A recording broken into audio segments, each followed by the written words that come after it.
It's been one of those days where I had an ice cream sundae for lunch.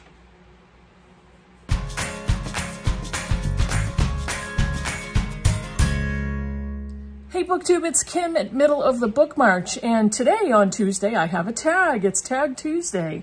Maybe that means I'll have another video on Thursday. I don't know. Maybe I'll have time this week. I don't know. But today is a tag, and it is the How Do You Rate Your Books tag. This was an original tag by Emily at Novell Novels, and I will put her channel link in the description below. I really enjoy Emily's channel. I enjoy Emily as a person, her personality, the books that she reads, and listening to her talk. So please go check her out if you haven't at this point, and I'm hoping because you're watching me, you also watch her. So how do we rate our books? An original tag by Emily, and I was tagged by Roz at Scally Dandling About the Books because, according to Roz, I am an opinionated booktuber. Who knew? You all knew if you watch me regularly. So let's get going. There are 9 prompts. So, number 1, how often do you DNF and what makes you DNF? I don't know if anybody caught it in Roz's video, but I mercilessly DNF. I actually just very quickly DNF'd a book that was supposed to be a buddy read with Britta, and after 10 pages I said nope, and put it aside, and we'll dispose of it. I have DNF'd on the first page of books. I have DNF'd on the 5th page. I have DNF'd after reading 50 to 100 pages. I have DNF'd at 50%, and I have DNF'd at 80%. Why do I DNF? Okay, if I DNF quickly, it's typically the language. Let me back up. Slow down. My biggest pet peeves in novels are similes and cliches. And if I read the same cliche in the first 10 pages of a book more than once, it's gone. It's bad writing. If an author is resorting to the same cliche multiple times in the first 10 pages, I'm out. I tag out. That shouldn't happen. I think authors that do that either panic and don't know what else to put in that sentence to describe what they're trying to communicate, or the editor hasn't caught it and said, no, you got to cut that out. Once is enough. And if it's constant similes, like this is like this, and that is like, as if this like that. Again, I don't want to say it's lazy writing, but if a book is filled with similes in order to describe things, then I can't stand it. It's kind of a literary pet peeve of mine. So I will DNF that very quickly. Why do I DNF at 50%?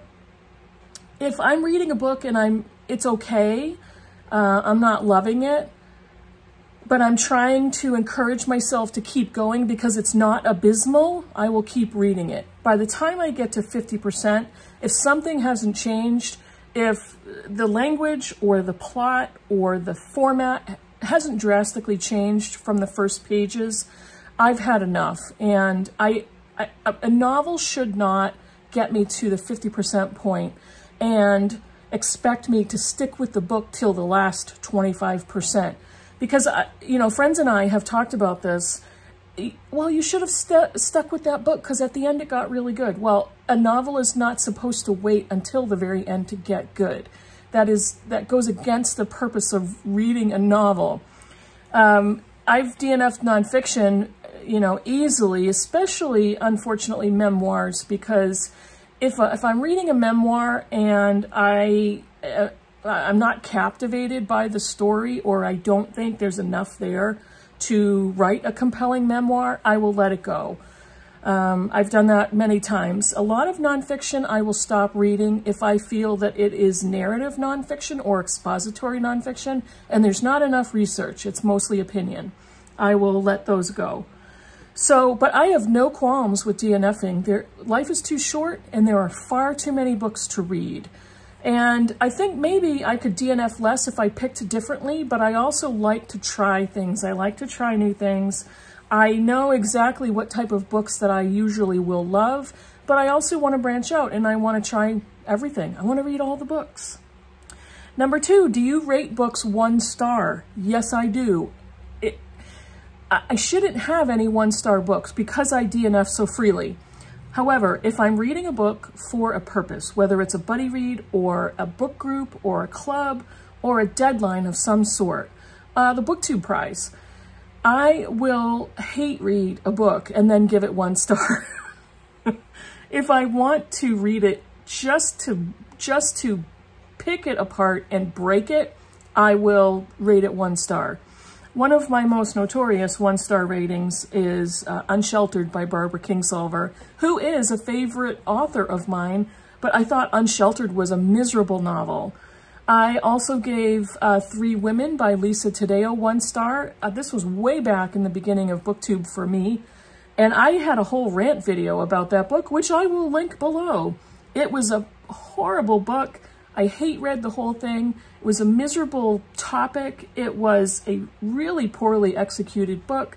It was inaccurate. It was all of the yucky stuff. That's what it was. Yes, I do rate books 1 star. Not often. Only if I have to finish a book or I really want to hate read it. Number 3, what is a 2-star book to you? A 2-star book. Now, I do have to say, I don't rate books that I don't finish. If I get to a DNF at 80%, I did with The Left Hand of Darkness by Ursula K. Le Guin, unfortunately, I will rate it. So anytime I go on Goodreads and there's a rating next to a book that I've read, I've either finished it or I've gotten so far through the book that I feel I can rate it. But if I have a 2-star rating, typically I finish the book. One of the ones that I rated 2 stars is The Hound of the Baskervilles by Sir Arthur Conan Doyle. I really did not enjoy this. I wanted to love it because it's a classic. I wanted to love it because it's a mystery, and the mystery just was not particularly exciting. It wasn't divisive. It didn't have me curious. It didn't surprise me. It was kind of silly in my opinion. And I think possibly because the book felt dated to me that I just didn't enjoy it. It's a very short book, so I did finish it. And I really just did not like it. I didn't think the writing was absolutely horrible. If writing is horrible, I'm either going to DNF it or give it 1 star. But this was just, I didn't think it was a great book, so that got 2 stars. Let's see, number 4, is a 3-star book a good book to you? Sometimes it is, and I actually did a video about recommending 3-star books, and if I remember, I'll link that below too. I have a whole bunch of links. But yes, sometimes a 3-star book is a good book. It's just, for me, it was like, it's okay, you know, there's nothing horribly wrong with it. I didn't love it. I thought the writing was fine. I finished a couple of books lately that I gave a 3-star rating to. This is one of them, Jhumpa Lahiri's The Namesake. I read this for the Blind Eye Book Club in May, and it was fine. It was, I believe it's her 2nd book, her 1st novel, but it was okay. And I kept reading it. I wanted to keep reading. I wanted to find out what happened next. I did like some of the characters. I liked where I thought the story was going. Her writing in this novel was good, but not great. And I could see, having read some of her later books, I can see where her writing has changed and grown. But this was kind of going backwards and seeing where she started. I didn't think it was the best writing. I thought there could be more description, there could be more depth to the story. Had she written it from maybe a different perspective, I think it would have been a more successful novel, more successful narrative. But I also know that Lahiri's writing is good, and I also know that a lot of people love this book. That doesn't typically affect my thoughts or opinions on a book, but it was okay, and I could probably recommend that to somebody. Not a lot of people, because I wouldn't be able to gush over it, but I thought it was good. It was good. Number 5, what does 4 stars mean to you? 4 stars for a book rating means that I really loved it. It was really good. I loved reading it. It was very good writing. I really enjoyed the story, and the reading experience was very positive for me. 4 stars does not mean I can't speak enough about it. It doesn't mean that I thought the writing was spectacular. It means it was a really good story. I really enjoyed the author's point of view. I really enjoyed the writing that they performed in the novel, that they wrote down on paper, the sentences, the words they chose. I thought I would think a 4-star book is really good. And I rated The Bell Jar by Sylvia Plath 4 stars. The Bell Jar is Sylvia Plath's only novel. This is a highly autobiographical novel, and I really enjoyed reading this, as dark and bleak as her novel is, as her life was. I really enjoyed reading this book. Her language, she was a poet. She wasn't a novelist, and that's very clear in reading this book. But this is extremely personal to her. And knowing her story, the sun is going to change back and forth. Knowing her story, this was like, I was reading it with my mouth half open the whole time, like, oh wow, I can't believe she wrote that down. I can't believe that she fictionalized that part of her life. And it was not a perfect execution of a novel. That's why I gave it 4 stars. But I was compelled. I wanted to keep reading. Her language is beautiful, it's striking, it is appropriate to what is contained in a plot or the line of the story in this book. So, and this has so much to say. A lot of times when I love a book, it's got a very clear, strong message. It's not trying to teach me something, but I can see the storyline, I can see the point, even if it's a novel. Do you ever, okay, number 6, do you ever do half-star ratings? Sometimes, yes, I do. And usually it's between 4 and 5. Why do I give a book 4.5? I don't do it often, but a 4.5 is basically, it's almost close to perfect, but not quite. There's a little nugget of something that's like, I wish they hadn't done that, or I wish it was different, but it's very close. So once in a while I've given a 4.5 star. And I don't do it very often because I think I've kind of refined the fact that I do use a star rating. So I don't do that very often.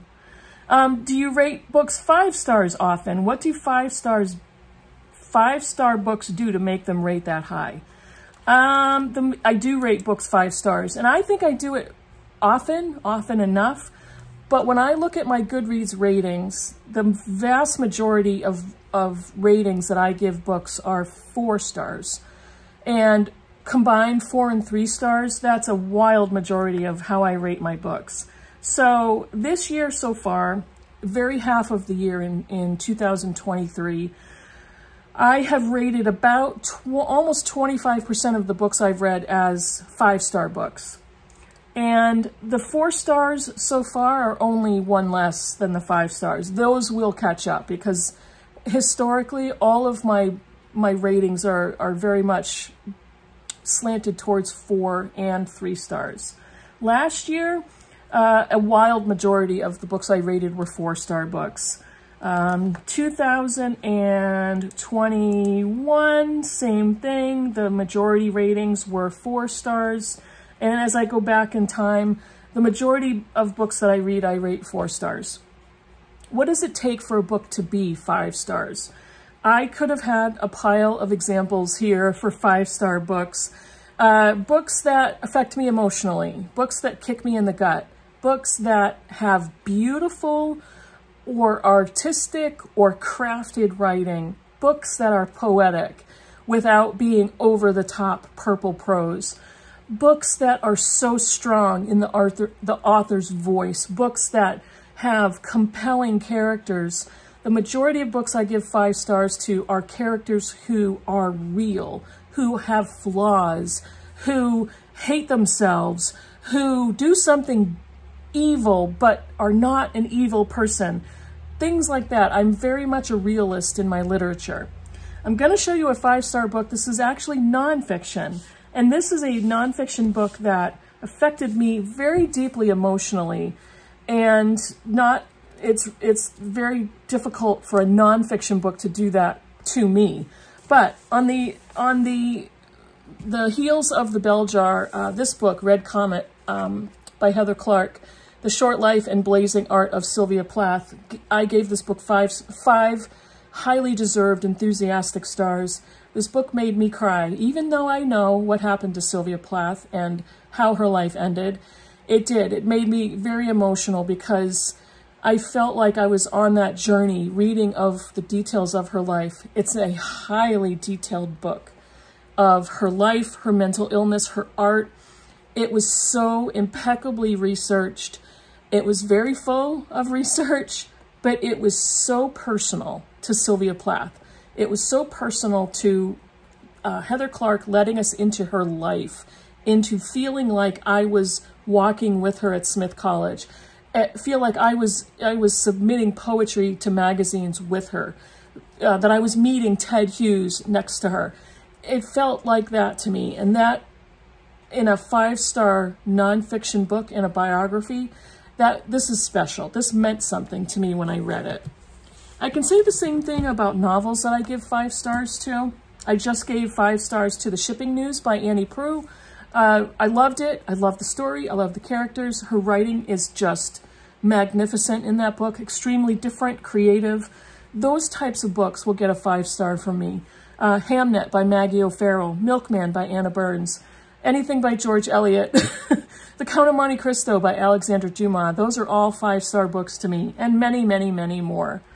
So yeah, I'm trying lately to pick books that I believe will be 5 stars. I'm not always successful, but then I always do try new things. I want to try and see what else is out there.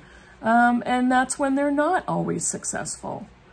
Number 8, has your rating of books changed over the years? Yes, it has. And I have actually gone back and changed ratings of books that I've read earlier in my life. Because, you know, when you get older, you grow and you change. Your tastes change. My tastes have matured. So I've gone back to certain books and I'm like, why did I give that 5 stars? I'm bumping that one down to 4.